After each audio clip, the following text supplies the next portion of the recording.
Hey, Craig, let's get into some coffee talk. Hey, I love it. I love doing some coffee talk. Well, talk about what? Dogs, daughters, whatever. It's coffee talk. Coffee talk. It's a coffee talk. Hello, Mr. Craig. Well, hello, Mr. Jason. It feels like a long time since we've recorded a... Your mug's cute. Look at this. It's got a... Oh, you can't... Oh. It has a little kitty cat on it. There it is. So we don't have our mics because we're talking on our little AirPoddies. Yeah, and I'm out here in this wasteland. Right. I'm here in Well, the apocalypse. we're not doing too much better over there. No, we're COVID creeping. If I see a zombie come up behind you, I'll let you know. Craig, how are you handling the whole lockdown? Well, it's tight quarters over here. Tight Well, quarters. Doesn't look tight. It looks like you're out in the field. Well, I had to get away. I had to break away. But, as we were just talking before, in many situations, you're either going to look at whether or not this situation is an opportunity or a challenge, right? And oftentimes, those challenges, if you can find the opportunity within the challenge, then you're making progress, right? Now you're cooking with propane or gasoline, right? And I like briskets too, though. Brisket. I mean, then you need the little pellets in the smoker or whatever you're using. Briskets are delicious, and you have to find that opportunity. Yeah, right. So true, because we've talked to so many people, and it's so divided right now. Some people are going all in, and some people are just on the sidelines waiting for the storm to pass. Mm-hmm. And you had some thoughts on that, Mr. Craig? Well, yeah. When's the storm going to pass? We don't know. And it seems like they keep pushing back the date. Yeah. But, I mean, it's funny. This morning I read, or not read, I mean, I guess you read. I saw Twitter that Trump was talking about, that they will soon have a plan for when they will lift the shutdown. Okay, so they're not going to soon lift the shutdown. They're going to soon have the plan for when they will then lift the shutdown, which then who even knows if that's even accurate, right? But as you read, around the interwebs, and I saw something on Facebook too, pen just landed in my cup, saw on Facebook too, that they're thinking 18 months. Yeah. 18 months, right? So a year and a half. Yeah. Now, if you hunker down and wait it out, likely a year and a half is long. That's probably when the vaccine is around. When they get the vaccine, they'll start easing stuff fairly soon, probably. But sure, you wait it out. I think not only are you putting yourself at a distinct disadvantage, but you're missing, quite possibly, Jason, the biggest opportunity of a lifetime. I think you are right, but let's just clarify what you mean by that, because it seems like it's not an opportunity, that it's a devastation, which it is, but what do you mean by that, Mr. Craig? Well, I'm going to tell you, Mr. Jason, what I mean by that. If I'm sitting here thinking that this is a huge challenge, it's the biggest, worst thing that's ever happened, then likely many others are too. So what is the likelihood that many others are going to go and double down right now? The old S&N, slim and none. Slim to none. That's right. Right. I'd say right now, for those of you who are card counters, this is the time when the count is really high and you should be pushing in and making the big bets. Okay. And if not, then we're all screwed and we're done anyway. Who cares? Have your guns and whiskey ready. But no, I mean, it literally is the time. When we talk about the call cadence, like when you're making dials or you have people making dials for you or whatnot, how many people call the lead one time? Yeah, right. Most, right? Most of them, I'd say 90%, probably not even 100% call the lead the first time, right? They think about what they're going to say. I don't want to say the wrong thing, all that crap. How many people call the second time? A lot less. How many people call And the it third keeps time? going down. Right. Right? How many people call the 10th time? Only you and I. Right. Right? And so what we know is the likelihood that everybody else, that the majority of people are pulling it back is very high.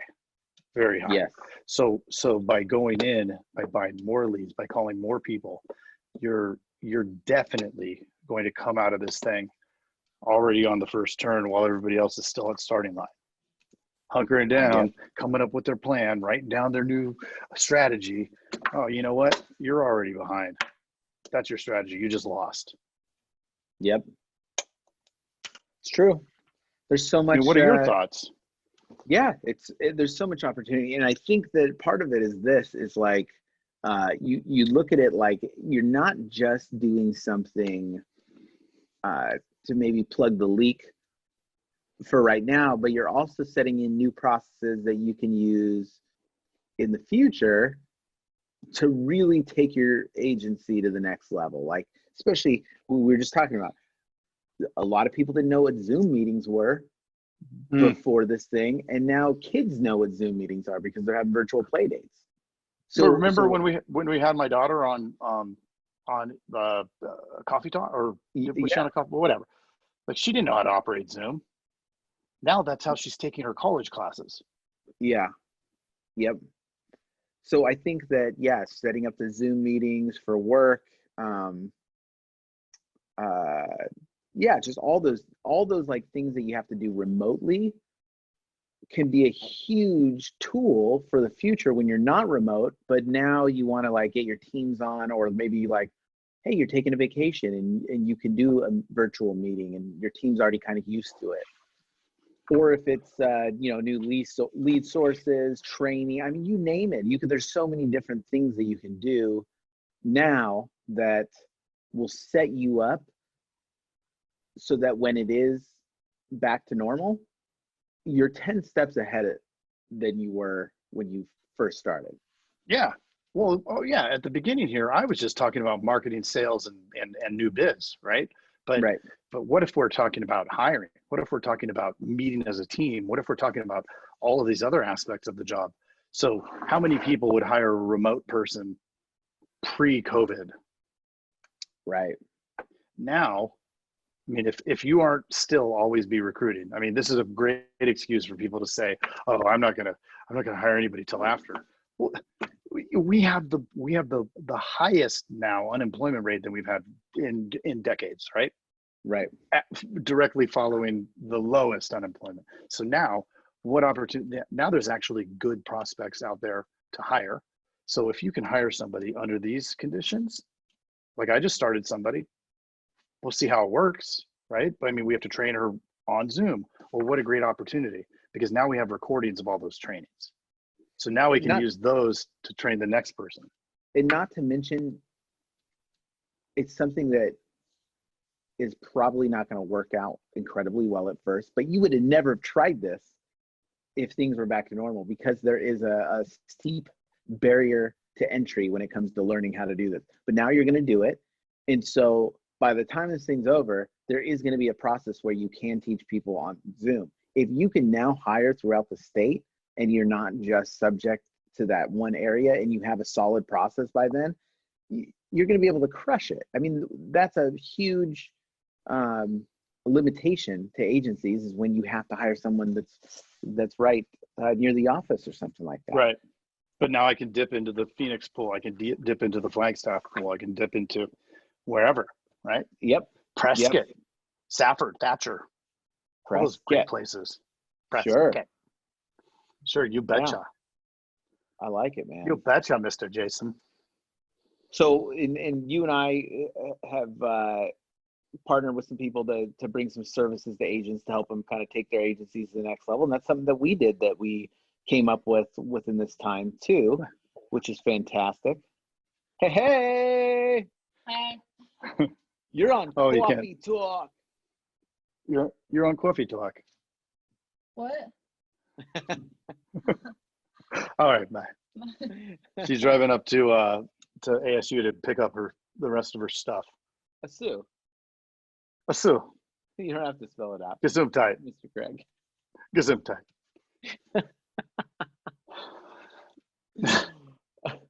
But yes, so you and I came up with some stuff, and now we're helping some agencies. We're partnered up with some people to help some agencies with telemarketing and leads and stuff like that. So it's something that you and I did. So and there's always those times that, you know, and even if it's, no matter what it is, there's either we can learn through this time, we can take businesses to the next level, or just Crying our spilled implement milk? little things. Yeah. Well, if we cry in our spilled milk, you know what's going to happen is we're going to find the other people who are crying in their spilled milk, and then we're just going to sit there and all cry together about our spilled milk. Or you find the people that aren't doing that, the ones that are getting it done. I mean, that's why I love being attached to you, Mr. Jason, because I mean, you're best. Oh, you did really well, your company, and you're crushing it with using those telemarketers. I mean, that's why I modeled that whole system. I mean, I'm not a genius over here. I'm gonna model what the best are doing. That's what we did. So it's all the same. Yeah. And you copy what Russell Brunson's doing. What do you think that the crying over spilled milk references babies and kids, or do you think that when that phrase came about, that people were like, adults were drinking a lot of milk? That's a good question, because I can honestly tell you, I do not drink a lot of milk. No and I feel like I'm crying about that. Yeah. It should be crying over the non-drank milk. Do you say milk or do you say milk? I don't know. Milk. I like milk. I could see adults being, crying over spilled whiskey.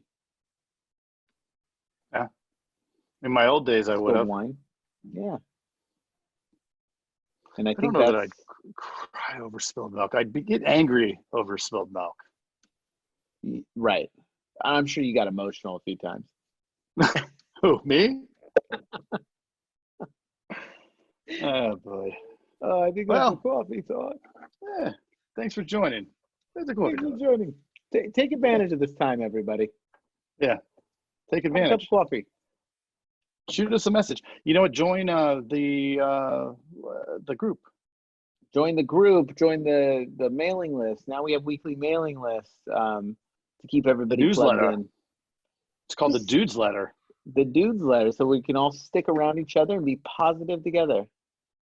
You know, it's funny when somebody joins the group. It asks, "Did you sign up for the Dudes Letter?" And some people say, "No, I don't understand why you wouldn't want the Dudes Letter in your inbox once a week." I don't know, Mr. Craig. I bet those are the same people that don't go and leave a review over on iTunes. If you haven't left a review, Jason will shave his head if you leave the best review. Yes. Right here on Coffee Talk. Yep. That's a Coffee Talk. Oh, got a sale. Ooh, all right. Coffee Talk. Auto. Ooh. There you go. There you go. Coffee Talk. All right. Coffee Talk. Coffee Talk. Coffee. Hey, you've got to check out the Insurance Dudes Inner Circle coming soon, where you get extended interviews as well as live coffee talks in our private Facebook group. Join the mailing list today at theinsurancedudespodcast.com. Hey, thanks for checking out the Insurance Dudes. Hey, please subscribe. We got some really great stuff coming out.